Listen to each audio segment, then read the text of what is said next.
Pernahkah kalian mendengar penyakit busung lapar? Gejala-gejala busung lapar antara lain pembengkakan pada tubuh akibat penumpukan cairan, perut membesar, serta berat dan tinggi badan yang tidak bertambah. Pada umumnya, penyakit ini diderita oleh balita dan anak-anak.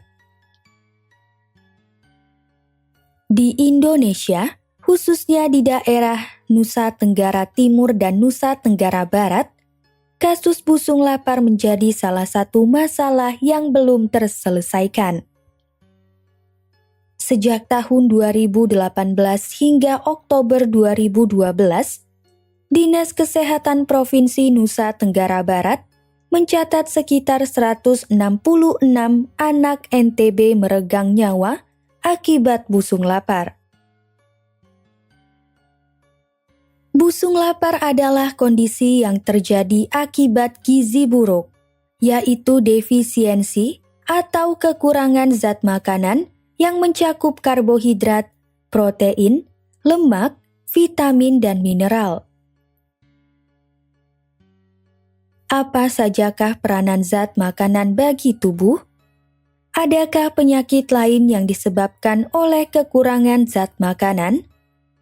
Mari kita simak pembahasannya pada video pembelajaran ini. Tubuh yang sehat dan ideal dapat dimiliki dengan asupan makanan yang sehat. Makanan dapat dikatakan sehat apabila makanan tersebut higienis, bergizi, dan berkecukupan. Higienis berarti makanan tidak mengandung kuman penyakit dan zat yang dapat membahayakan kesehatan. Bergizi berarti makanan mengandung semua zat yang diperlukan oleh tubuh dalam jumlah yang seimbang dan sesuai dengan kebutuhan. Berkecukupan berarti jumlah makanan dapat memenuhi kebutuhan tubuh pada usia atau kondisi tertentu. Peranan zat makanan bagi tubuh. Tiap jenis makanan sehat mengandung zat gizi yang memiliki peranan spesifik bagi fungsi dan kesehatan tubuh. Zat-zat makanan yang diperlukan tubuh antara lain karbohidrat, lemak, protein, vitamin, mineral, dan air. Mari kita bahas satu persatu. Pertama, karbohidrat. Karbohidrat atau hidrat orang adalah biomolekul yang terdiri atas atom karbon, hidrogen, dan oksigen. Pada pembahasan ini, kita akan mempelajari jenis-jenis karbohidrat, fungsi karbohidrat, pencernaan karbohidrat, serta efek kelebihan dan kekurangan karbohidrat bagi tubuh. Jenis-jenis karbohidrat. Berdasarkan kompleksitas molekulnya, karbohidrat dapat dibagi menjadi dua macam, yaitu gula sederhana dan gula kompleks atau polisakarida. Gula sederhana. Gula sederhana adalah karbohidrat sederhana yang terdiri atas satu molekul gula atau monosakarida, dua molekul gula atau disakarida, atau 28 molekul gula atau oligosakarida. Hal ini disebabkan gula sederhana memiliki struktur yang sederhana, sehingga mudah dimetabolisme dan cepat untuk menghasilkan energi. Contoh gula sederhana beserta sumber makanannya dapat dilihat pada tabel berikut. Tabel 1, contoh gula sederhana dan sumber makanannya. Gula kompleks atau polisakarida. Gula kompleks atau polisakarida adalah karbohidrat yang tersusun atas ratusan hingga ribuan monosakarida. Polisakarida di dalam sel berfungsi sebagai cadangan makanan. Contohnya adalah pati atau amilum yang merupakan cadangan makanan pada tumbuhan dan glikogen yang merupakan cadangan makanan pada hewan. Selain itu, terdapat polisakarida yang berperan sebagai penyusun sel. Contohnya adalah selulosa yang merupakan penyusun dinding sel tumbuhan.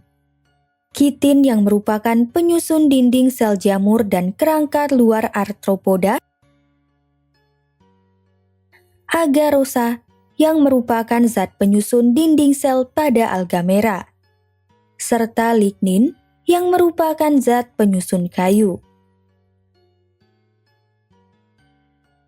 Beberapa sumber makanan yang mengandung karbohidrat kompleks antara lain serealia seperti nasi dan jagung, umbi-umbian seperti singkong, sayur-sayuran seperti kubis, buah-buahan,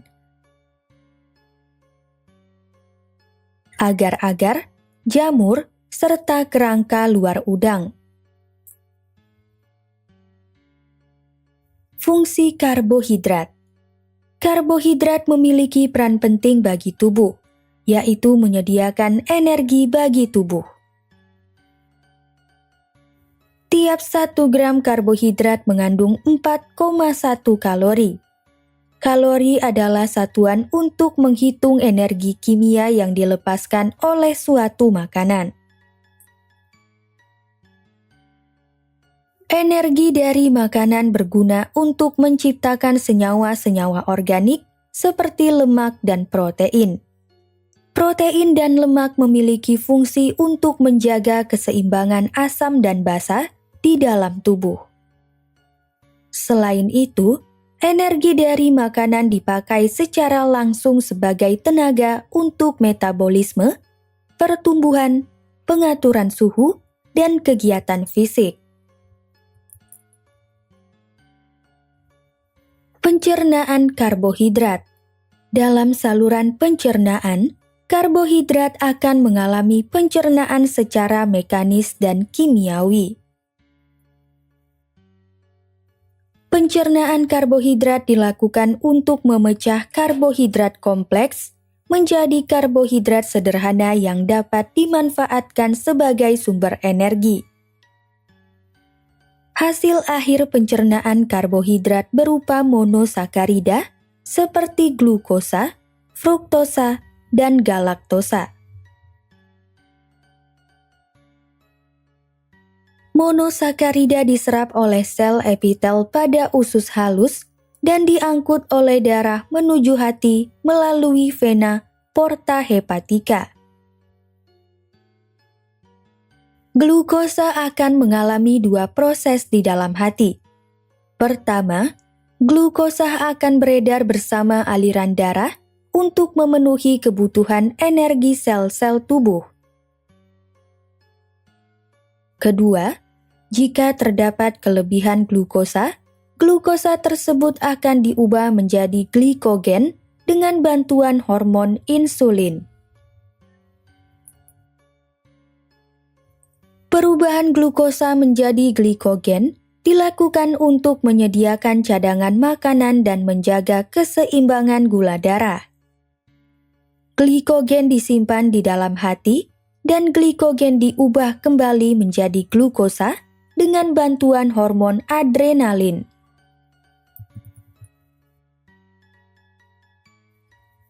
Efek kekurangan dan kelebihan karbohidrat. Seseorang yang mengonsumsi karbohidrat dalam jumlah yang tidak mencukupi akan mengalami hal-hal berikut. Gangguan berbagai fungsi tubuh. Gangguan-gangguan tersebut disebabkan oleh tubuh yang tidak mendapatkan cukup energi. Penurunan berat badan dan menurunnya massa otot.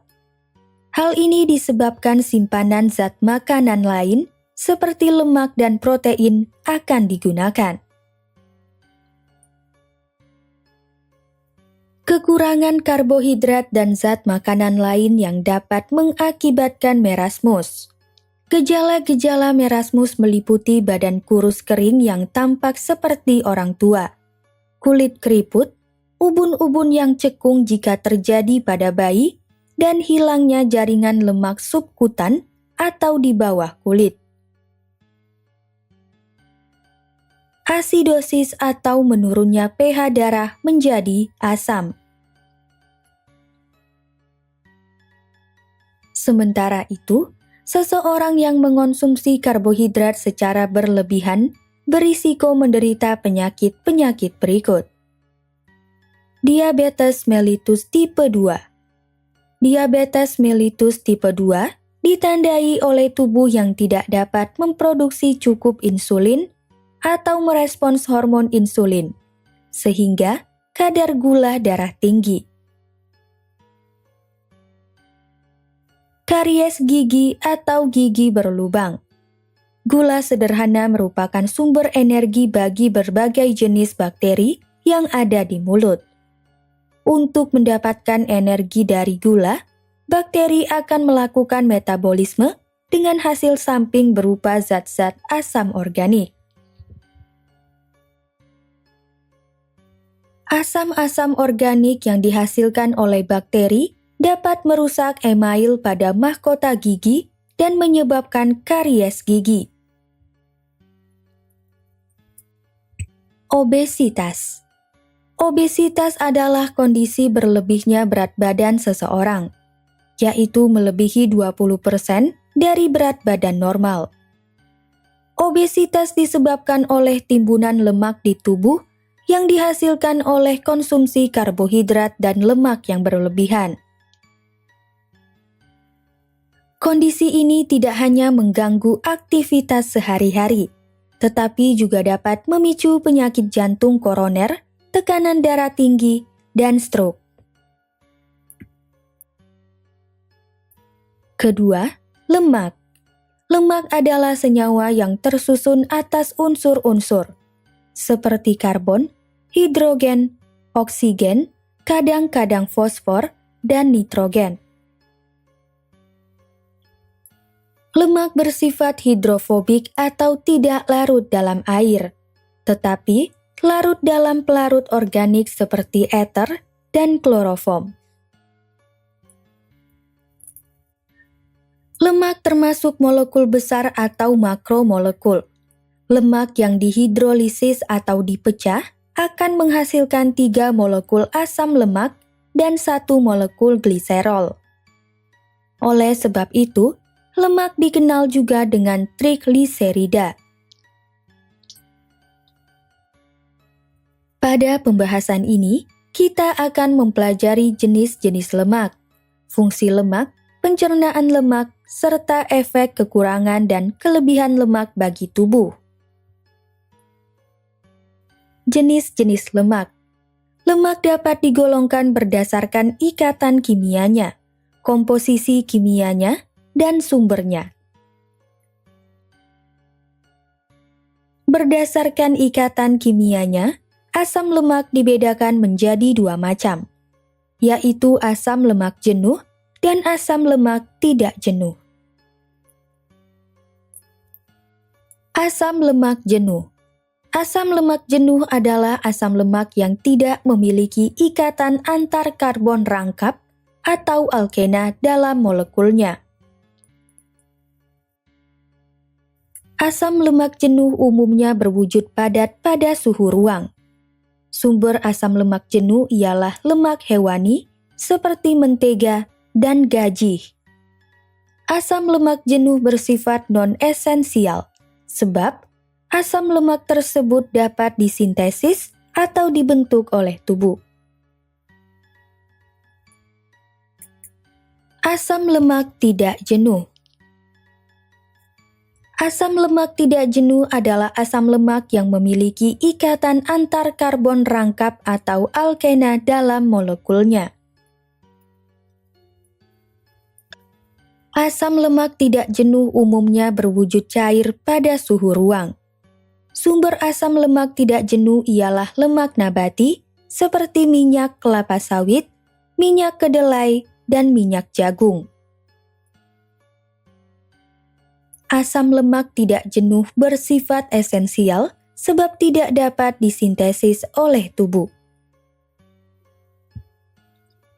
Berdasarkan komposisi kimianya, lemak dibedakan menjadi 3 macam, yaitu lemak sederhana, lemak campuran, dan derivat lemak. Lemak sederhana. Lemak sederhana tersusun atas trigliserida. Trigliserida merupakan molekul lemak yang terdiri atas 3 asam lemak dan 1 gliserol. Contoh senyawa lemak sederhana adalah lilin atau wax, malam atau plastisin, dan minyak. Lemak campuran. Lemak campuran tersusun atas gabungan lemak dengan senyawa bukan lemak seperti fosfat, protein, dan glukosa. Contohnya adalah fosfolipid yang merupakan gabungan antara lipid dan fosfat. Derivat lemak. Derivat lemak merupakan senyawa yang dihasilkan dari proses hidrolisis lipid seperti kolesterol, asam lemak, gliserol, dan sterol. Lemak dapat berasal dari tumbuhan atau lemak nabati dan hewan atau lemak hewani. Beberapa bahan makanan yang mengandung lemak nabati ialah kelapa, kemiri, zaitun, kacang tanah, dan alpukat.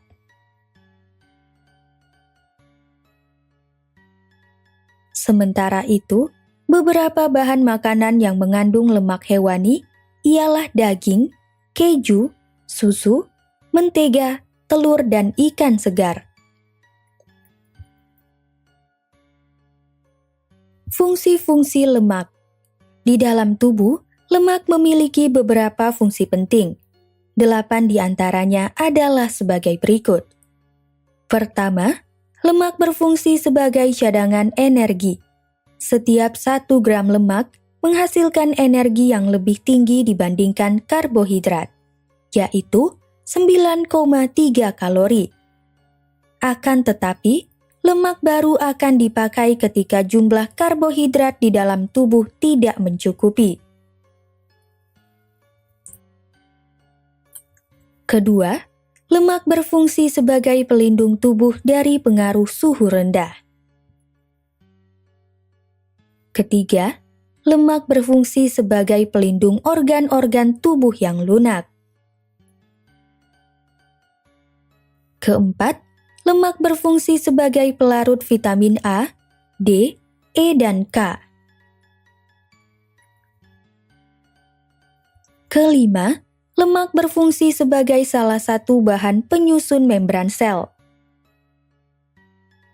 Contohnya adalah fosfolipid yang merupakan lemak campuran. Keenam, lemak berfungsi sebagai salah satu bahan penyusun hormon dan vitamin. Contoh hormon yang disintesis dari derivat lemak atau sterol ialah hormon seks berupa estrogen dan testosteron. Ketujuh, lemak berfungsi sebagai salah satu bahan penyusun garam empedu dan asam kolat. Kedelapan, lemak berfungsi untuk mengatur rasa lapar dan kenyang. Lemak membutuhkan waktu yang lebih lama untuk bisa dicerna. Kelebihan lemak akan ditimbun dalam jaringan adiposa. Selain itu, hormon leptin yang dihasilkan jaringan adiposa memiliki fungsi untuk menahan nafsu makan. Pencernaan lemak. Lemak dicerna secara kimiawi di dalam usus halus. Saat berada di dalam usus halus, lemak merangsang pengeluaran hormon kolesistokinin. Hormon kolesistokinin mengakibatkan kantong empedu berkontraksi sehingga mengeluarkan cairan empedu ke dalam usus 12 jari. Cairan empedu berfungsi untuk mengemulsikan lemak atau memecah lemak menjadi butiran lemak yang berukuran kecil. Selanjutnya, enzim lipase yang dihasilkan oleh pankreas akan menghidrolisis lemak teremulsi menjadi campuran asam lemak dan monogliserida. Asam lemak dan monogliserida akan diabsorpsi darah melalui sel-sel mukosa pada dinding usus halus. Keduanya diubah kembali menjadi lemak atau trigliserida yang kemudian disimpan pada jaringan adiposa atau jaringan lemak. Lemak akan disimpan selama masih ada glukosa yang digunakan sebagai sumber energi. Jika dibutuhkan, timbunan lemak tersebut akan diangkut menuju hati. Efek kekurangan dan kelebihan lemak. Konsumsi lemak yang kurang dapat mengakibatkan tubuh kekurangan cadangan makanan, mudah merasa kedinginan, dan kekurangan bantalan pelindung organ.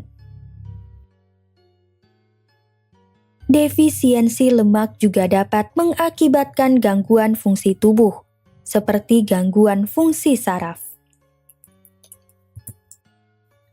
Selain itu, kekurangan lemak juga dapat menyebabkan beberapa hormon seperti hormon seks tidak dapat diproduksi. Kurangnya produksi hormon seks akan menyebabkan gangguan kesuburan. Sementara itu, kelebihan lemak pada tubuh akan menyebabkan obesitas. Obesitas dapat memicu stroke dan jantung koroner. Ketiga, protein. Protein adalah makromolekul atau molekul besar berupa polimer. Polimer adalah jenis molekul yang tersusun atas subunit yang berulang. Subunit penyusun protein adalah asam amino yang berikatan melalui ikatan peptida. Asam amino tersusun atas unsur-unsur utama berupa nitrogen, karbon, dan oksigen. Terdapat 3 bagian pada asam amino, yaitu gugus amina yang mengandung N, gugus karboksil yang mengandung COOH, dan rantai samping. Rantai samping asam amino dapat mengandung unsur-unsur lain yang unik selain ketiga unsur penyusun utama asam amino, seperti sulfur dan fosfor. Pada pembahasan ini, kita akan membahas jenis-jenis protein, fungsi-fungsi protein, pencernaan protein, serta efek kelebihan dan kekurangan protein bagi tubuh. Jenis-jenis protein. Protein dapat digolongkan berdasarkan kemampuan tubuh untuk menyintesis suatu asam amino penyusunnya, sumbernya, dan fungsinya. Asam amino dapat dibedakan menjadi 2 macam berdasarkan kemampuan tubuh untuk menyintesis asam amino tersebut, yaitu asam amino esensial dan asam amino non-esensial. Asam amino non-esensial. Asam amino non-esensial merupakan asam amino yang dapat disintesis oleh tubuh. Tubuh manusia memproduksi asam amino esensial dengan bahan baku asam amino lainnya. Contoh asam amino non-esensial adalah alanin, asparagin, asam aspartat, asam glutamat, glutamin, dan prolin. Asam amino esensial. Asam amino esensial merupakan asam amino yang tidak dapat disintesis oleh tubuh, sehingga harus diperoleh dari luar tubuh melalui makanan yang dikonsumsi.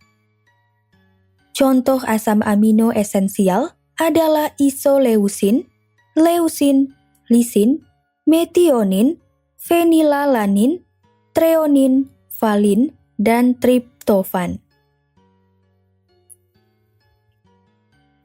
Berdasarkan sumbernya, protein dibedakan menjadi dua jenis, yaitu protein hewani dan protein nabati.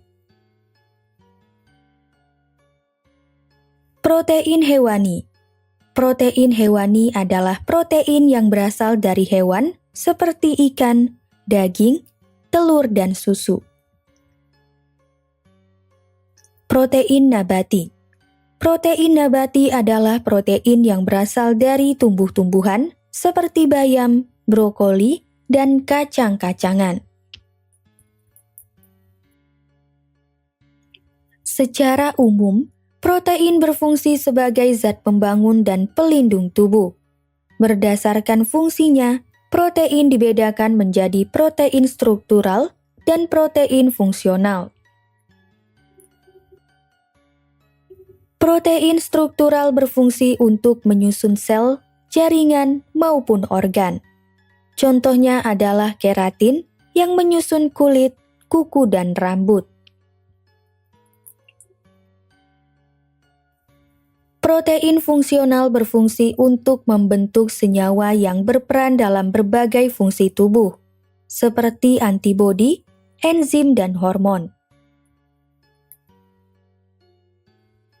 Fungsi-fungsi protein. Fungsi-fungsi protein bagi tubuh secara lengkap adalah sebagai berikut. Pertama, protein mendorong pertumbuhan, perbaikan, dan pemeliharaan struktur tubuh, mulai dari sel, jaringan, hingga organ. Kedua, protein menyediakan cadangan energi.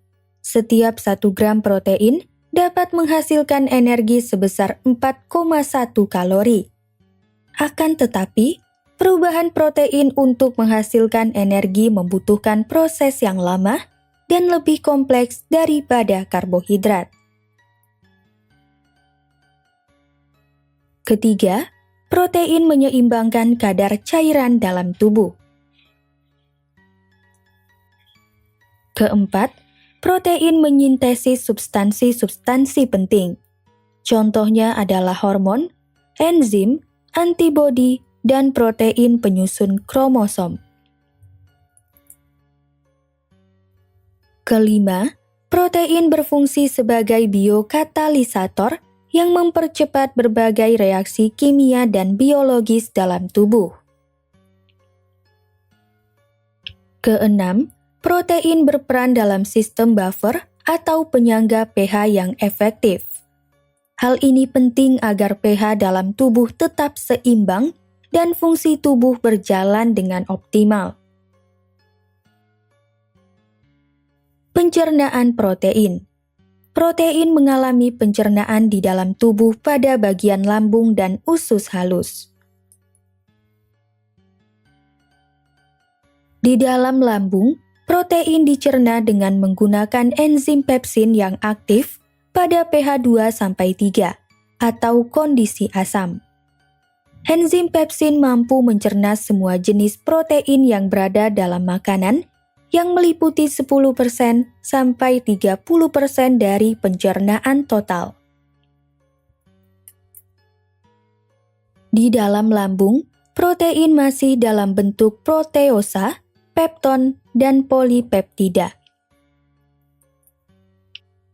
Setelah memasuki bagian usus halus, protein akan dicerna oleh enzim tripsin, kimotripsin, dan peptidase. Enzim tripsin dan kimotripsin dapat memecah molekul protein menjadi peptida. Selanjutnya, peptidase akan memecah peptida menjadi asam-asam amino. Asam amino tersebut akan diabsorpsi atau diserap oleh dinding usus halus dan masuk ke pembuluh darah. Sebagian asam amino langsung digunakan oleh jaringan dan sebagian lainnya mengalami pelepasan gugus amin di hati. Kelebihan protein tidak dapat disimpan di dalam tubuh. Jika di dalam tubuh terjadi kelebihan protein, protein tersebut akan dirombak di hati menjadi senyawa yang mengandung unsur N seperti amonia dan amonium hidroksida. Senyawa yang mengandung unsur N akan disintesis menjadi urea. Pembentukan urea berlangsung di dalam hati sebab sel-sel hati dapat memproduksi enzim arginase yang dapat mengubah senyawa hasil perombakan protein yang mengandung unsur N atau ornitin menjadi urea. Urea yang dihasilkan tidak diperlukan oleh tubuh dan akan dikeluarkan bersama urin. Sementara itu, senyawa yang tidak mengandung unsur N seperti rantai karbon dan hidrogen akan mengalami sintesis ulang menjadi bahan baku karbohidrat dan lemak. Dengan demikian, kedua zat tersebut dapat dioksidasi di dalam tubuh untuk menghasilkan energi yang digunakan untuk aktivitas sehari-hari.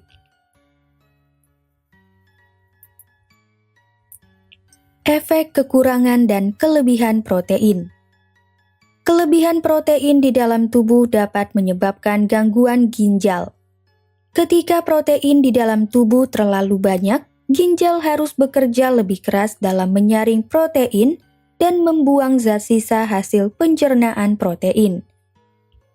Akibatnya, ginjal akan rawan mengalami kerusakan.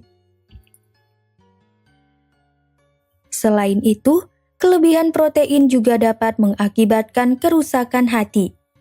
Hal ini disebabkan hati harus menetralkan racun dari zat sisa perombakan protein.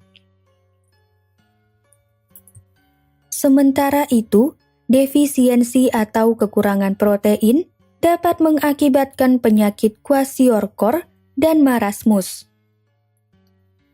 Gejala-gejala penyakit kwashiorkor antara lain terhambatnya pertumbuhan, hilangnya simpanan lemak di bawah kulit, timbulnya edema atau penumpukan cairan dalam jaringan tubuh, menurunnya respons saraf psikomotorik atau saraf yang mengatur gerak sadar, serta rambut yang berwarna kemerahan dan mudah dicabut.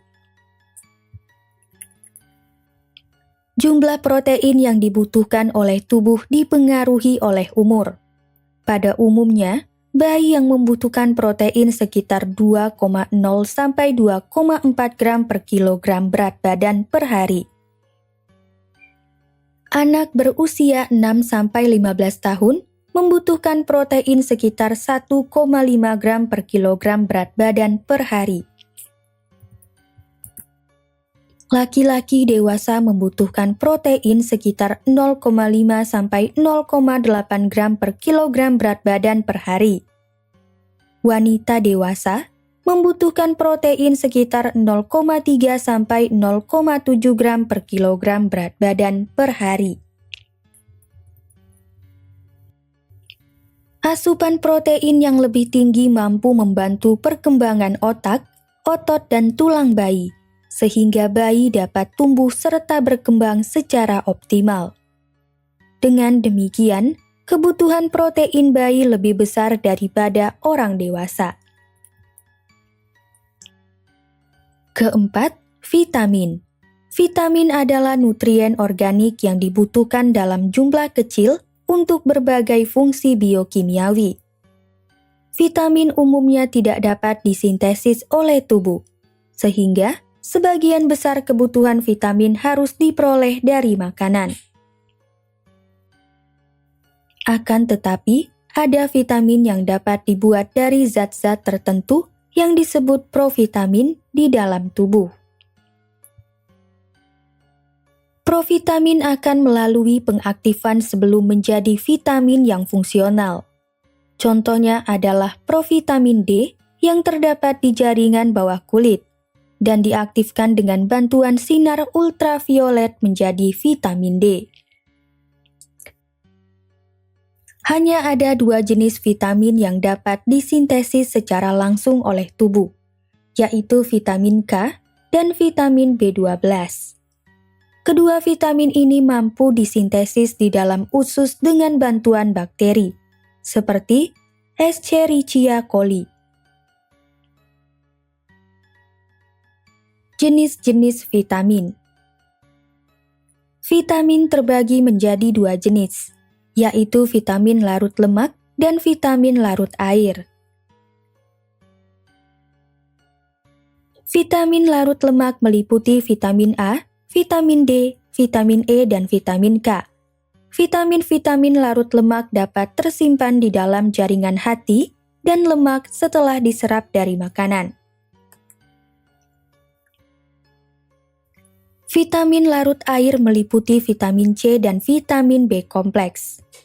Vitamin-vitamin tersebut tidak disimpan di dalam tubuh, serta kelebihannya akan dikeluarkan melalui urin dan feses. Fungsi-fungsi vitamin. Vitamin memiliki fungsi spesifik dalam menjaga kinerja tubuh agar dapat bekerja dengan baik. Vitamin hanya diperlukan dalam jumlah sedikit di dalam tubuh. Akan tetapi, apabila kebutuhan vitamin di dalam tubuh tidak terpenuhi dengan baik, hal itu dapat mengakibatkan terganggunya metabolisme dalam tubuh. Hal ini disebabkan vitamin-vitamin memiliki berbagai fungsi penting dan spesifik sehingga tidak dapat digantikan oleh senyawa lain. Kekurangan vitamin dapat mengakibatkan penyakit avitaminosis. Kekurangan vitamin juga dapat mengakibatkan tubuh rentan terserang berbagai penyakit. Sementara itu, kelebihan asupan vitamin atau hipervitaminosis dapat mengakibatkan berbagai masalah kesehatan. Jenis-jenis vitamin dan peranannya bagi tubuh dapat dilihat pada tabel berikut. Tabel 2, vitamin-vitamin yang larut dalam air.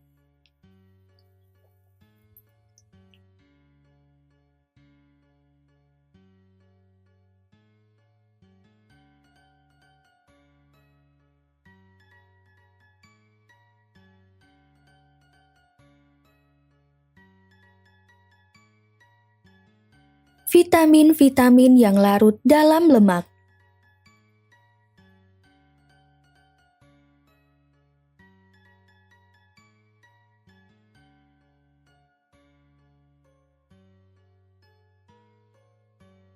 Kelima, garam-garam mineral.